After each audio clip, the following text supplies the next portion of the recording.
Hello, everyone. Happy Thursday.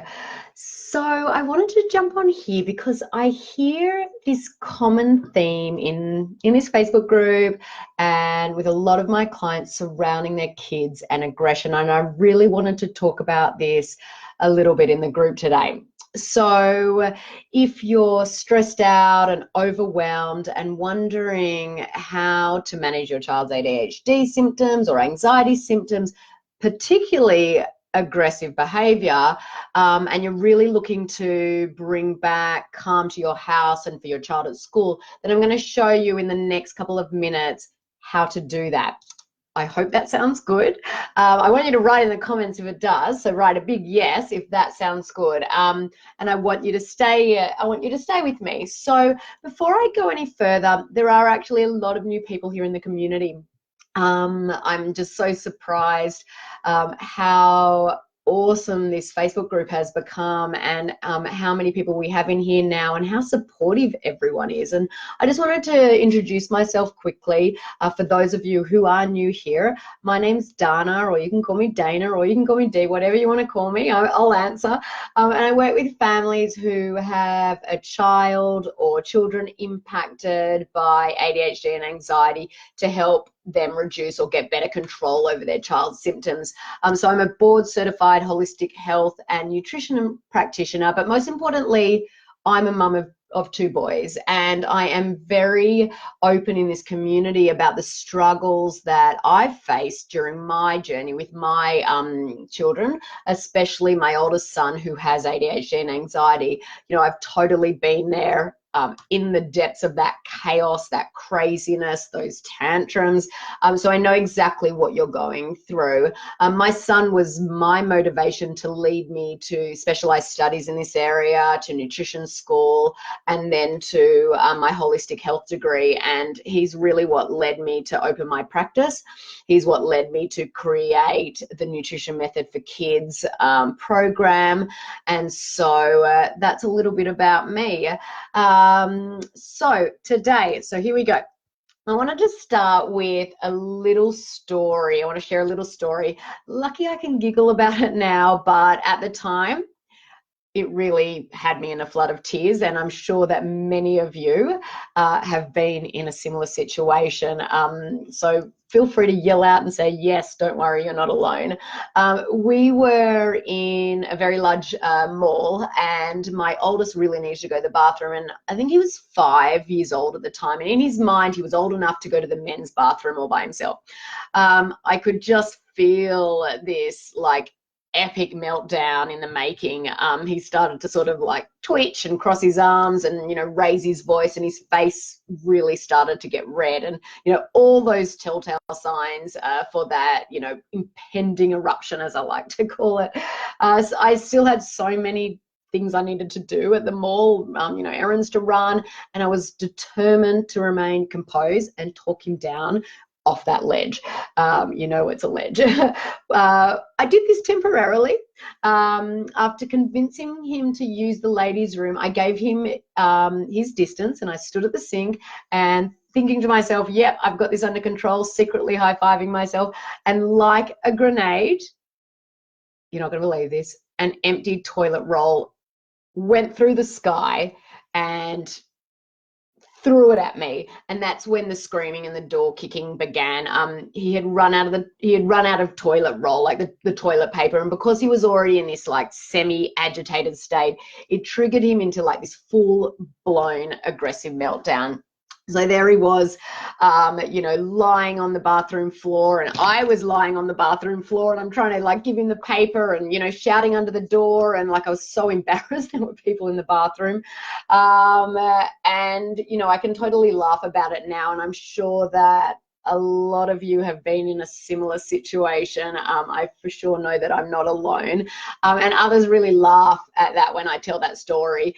But at the time, I was so angry, I was so upset and embarrassed, and, you know, everyone was looking at me, and I just didn't know what to do, and quite frankly, you know, I just didn't know what to do next.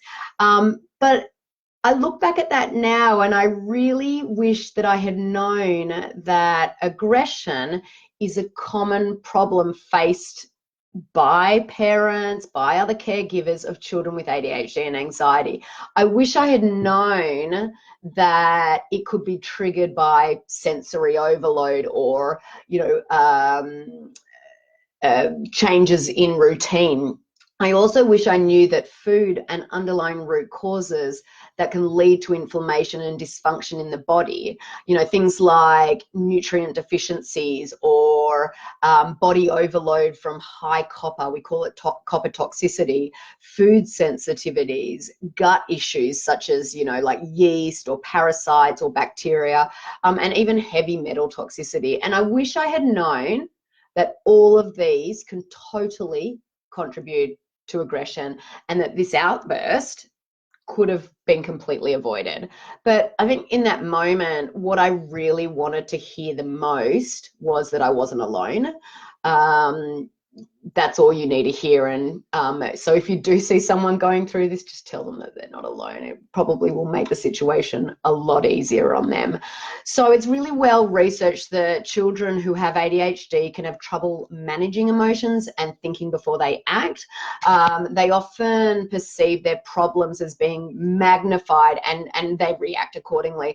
But you need to know kids with ADHD or anxiety, they're not typically aggressive on purpose. It's really well researched that children with this diagnosis have inflammation in their body and they have these hidden toxic stresses. Imagine yourself feeling constantly unwell and not being able to express what that means or feels like, and how angry that would make you feel. I know that it would for me, and I know that I've had times where my body wasn't functioning well and it really just affected everything that I did on a daily basis. So you really want to focus on removing those inflammatory foods, and while you're doing that and while you're healing the gut and targeting underlying hidden stresses in the body, you might just need to spend a little extra time teaching your child how to stay calm. They need to learn strategies. Taking the time to teach and practice these strategies is critical to reducing behaviors. And so before you also end up lying on that bathroom floor like I was, I wanted to give you 3 ways that you can help your child find that calm.